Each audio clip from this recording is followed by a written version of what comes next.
Cue montage.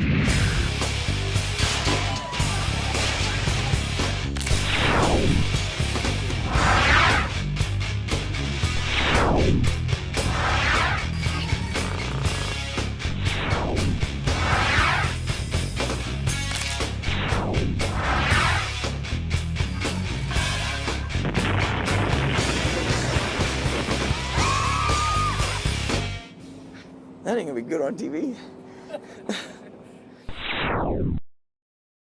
These are big breakovers that are real difficult to climb and a lot of twisted up stuff. Can you smell it? That's the smell of carnage. In an event this colossal, sometimes the spirit of man crumbles under the strain. Some people are just crazy and they just want to go for it, and the rollovers are just part of it. These men were constantly reminded that rock crawling is a sport of humility. I'd have to say what goes through my mind before a rollover is just, here it comes. In a split second, you lose the whole event.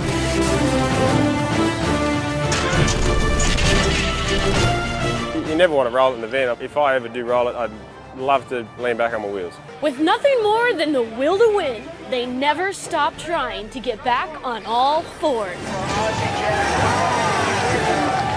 When you're on your side, well, we still keep working. I'm still driving when I'm upside down. A lot of times you gotta be told to stop. No matter what happens, if it's on all four tires, I can go on again, get out of the course, and come out with a good score. You hope it's going to go back on its wheels, and that's really all I'm thinking. Failure to get it upright doesn't take away from the thrill of the roll. It's like having the kid in and you're out in the backyard playing, because it's kind of fun.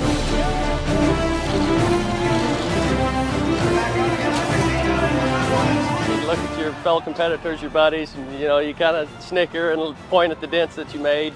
It's part of it. Everyone's got a smile on their face because it is like a roller coaster. Only 6. And there's this cat in Texas, everything he sees is gold. We're a working man shop. Try to make cars that, number one, you can drive, and number two, are just badass, scare women and children. Cue montage. What we put in it is attitude. Richard Ray Rawlings. Get it right. No Yugos, no Volkswagen. Don't do that. Don't do it! He's the driving force behind Gasoline Garage, the inspiration. I'm just a local guy building badass hot rods. I've been in the cars all my life. I mean, I think I used to tape M80s onto my Hot Wheels and try to see if they'd go faster. I drive down the road every day. Everything I see, I'm like, man, I can do that, I can do this. I think the coolest guy in the world was the first guy to take a boring stock black car in the 20s and do something with it. I'm just rattling, so stop me whenever you want to. Sometimes you make it, sometimes you don't. My spotter did an awesome job of stacking rocks, and sometimes you don't get it. In a sport where success and failure come down to inches, it's the working men of rock crawling that make the difference. Spotters like the linemen in the NFL. They do all the work and the quarterback gets all the glory. Vince Lombardi once wrote, "The harder you work, the harder it is to surrender, and the professional spotters do not quit, and they will never surrender." My main function is to guide the driver through a course without hitting cones. Risking life and limb to accomplish that mission, they do whatever is necessary.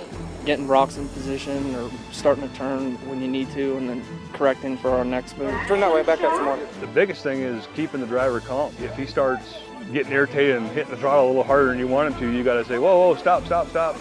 Let's regain thought here and go on. Backbreaking work hasn't made them rich or famous, but to their drivers, these men are heroes. They're the heart and soul of the whole thing, to be honest with you. You could almost put a monkey behind that steering wheel, but you can't tell a monkey where to put those rocks. So, they do a fantastic job, and we wouldn't be here without them.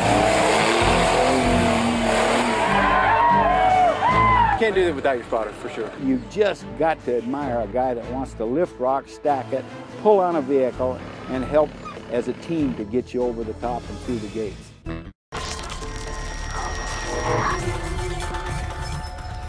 It's designed in a way that we can get the cameras right around it. It's an oval. It's a big oval that I can put all the cameras around and really shoot inside. So when there's a scene where they're monitoring things and things are happening at CTU and it's all very exciting, the cameras stay on the outside and can look inside. Today we are heading to Wisconsin, where the term stud applies to the riders and their tires. It's 100 miles an hour on the ice, and it rocks. Ah, Wisconsin in the wintertime, home of snowy farms where cows are revered. But once a year, the picturesque Lake Koshkonong is transformed into a sadistic racer's paradise.